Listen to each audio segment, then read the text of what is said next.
सभी साधक साधना के लिए बैठते हैं बहुत पूरे जोश जुनून के साथ में, और साधना करने के लिए इतने अधिक कठिन परिश्रम करते हैं कि मैं उस रूहानी मंडल में प्रवेश कर जाऊं, उस आंतरिक दुनिया में प्रवेश कर जाऊं, या फिर अपनी दिव्य दृष्टि को खोल सकूं। ऐसी कठिन साधना के लिए साधक बहुत अधिक कठिन परिश्रम करते हैं, लेकिन तब भी वह अपने सामने प्रकाश को नहीं प्रकट कर पाते हैं। इसका क्या कारण हो सकता है?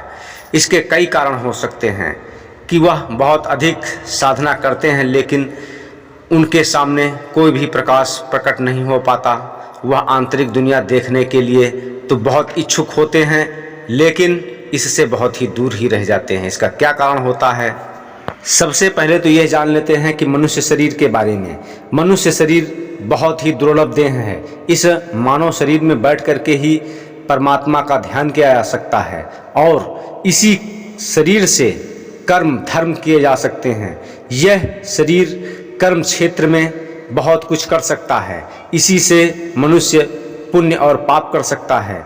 यह जो मनुष्य का शरीर है, इसी शरीर से स्वर्ग और नरक का रास्ता खोलता है और मुक्ति की प्राप्ति कर सकता है।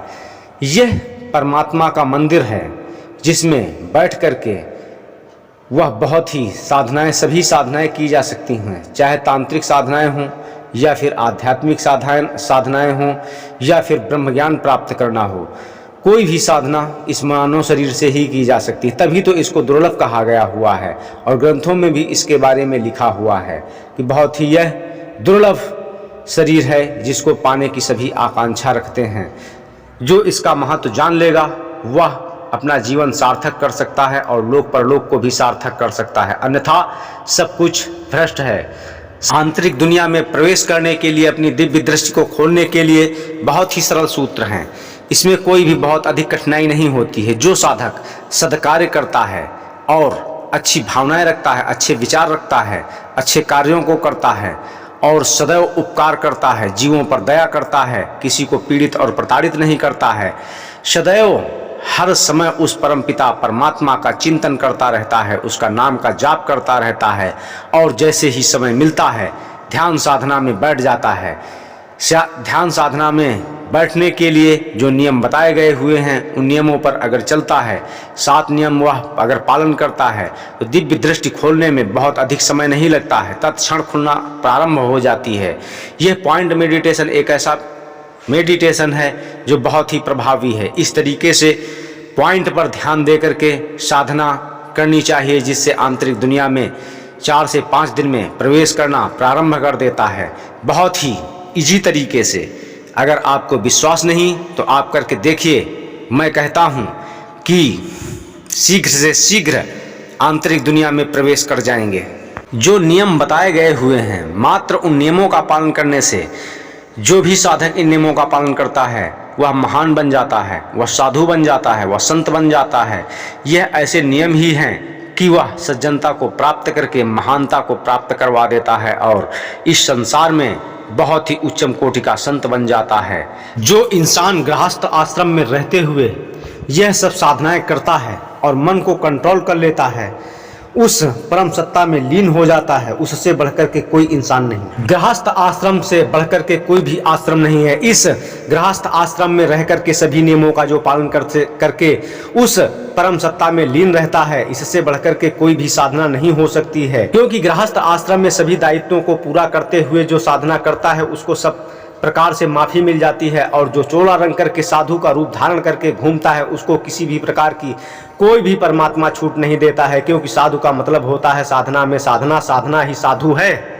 जो साधक इन नियमों पर चलते हुए भी अपनी दिव्य दृष्टि को नहीं खोल पाते हैं, आंतरिक दुनिया में नहीं प्रवेश कर पाते हैं, उनके ऊपर पिछले जन्मों का जो अंतःकरणों पे ऐसे कर्म जमा होते हैं कि वह कर्म बाधा डालते हैं और वह खूब प्रयास करते हैं, साधना में बैठते हैं और ध्यान करते हैं अपनी दिव्य दृष्टि को खोलने के लिए, फिर भी दिव्य दृष्टि नहीं खुलती है।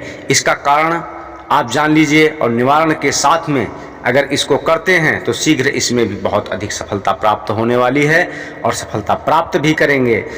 तो पूर्व जन्म के कुछ ऐसे कर्म होते हैं, कहते हैं कर्म गति टारे ना ही टरे। यह कर्म इंसान को झेलना ही झेलना पड़ेगा। कहते हैं गुरु काट देता है, वास्तव में गुरु काटता है। यह जो नियम देता है उन नियमों पर चलते हैं, जो वह ऐसे नियम हैं जो अभी मैंने आपको बताया महान बनाते हैं, और उस महामंत्र का जाप करने से पाप कर्म कटते हैं। लेकिन कुछ ऐसे कर्म रह जाते हैं, उनको जो सूली की सजा कांटों में बदल जाती है। वह परमपिता परमात्मा बहुत ही दयालु है, माफ़ कर देता है। जो सूली की सजा होती है मात्र कांटा चुभो करके पार कर देता है। ऐसे बहुत से उदाहरण मिलते हैं जो संत महात्माओं ने इस तरह से साधकों की साधना पथ पर चलते हुए आंतरिक दुनिया में प्रवेश करवाने के लिए या फिर उस परमपिता के लोक में भेजने के लिए, परम मुक्ति देने के लिए जो ऐसे जघन्य अपराध पाप कर्म होते हैं पिछले जन्मों के, उनको क्षण भर में काट देते हैं। लेकिन साधक को उस पथ पर चलने की आवश्यकता है। जब साधक उस पथ पर चलेगा ही नहीं और गुरुमंत्र लेकर के बैठ जाएगा और सारा दिन इधर उधर मनोरंजन करेगा, पर्यटन करेगा, आनंद लेगा और मूवी देखेगा।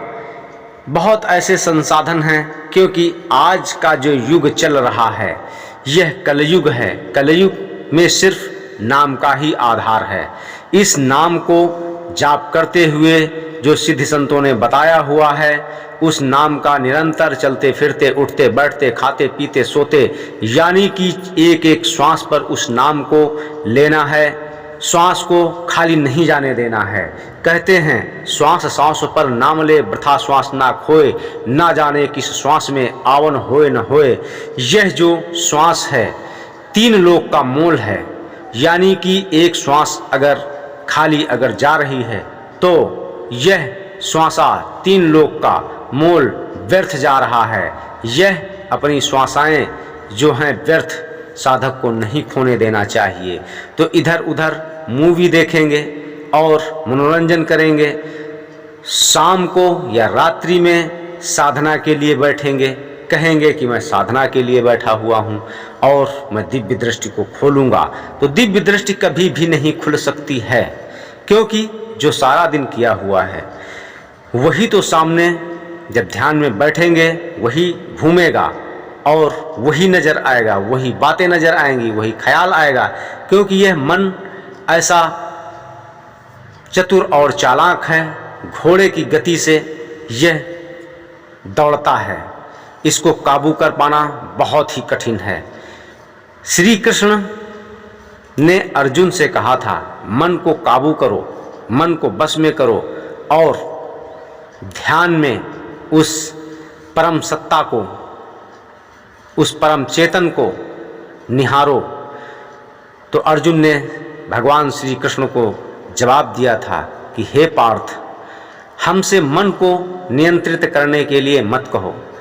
अगर वायु की गठान लगाने के लिए कहो तो वायु में गठान लगाने का प्रयास कर सकता हूँ, लेकिन मन को नियंत्रित नहीं कर सकता हूँ। तो मन बहुत ही चतुर और चालाक है, यह कभी भी ध्यान में नहीं लगने देता है।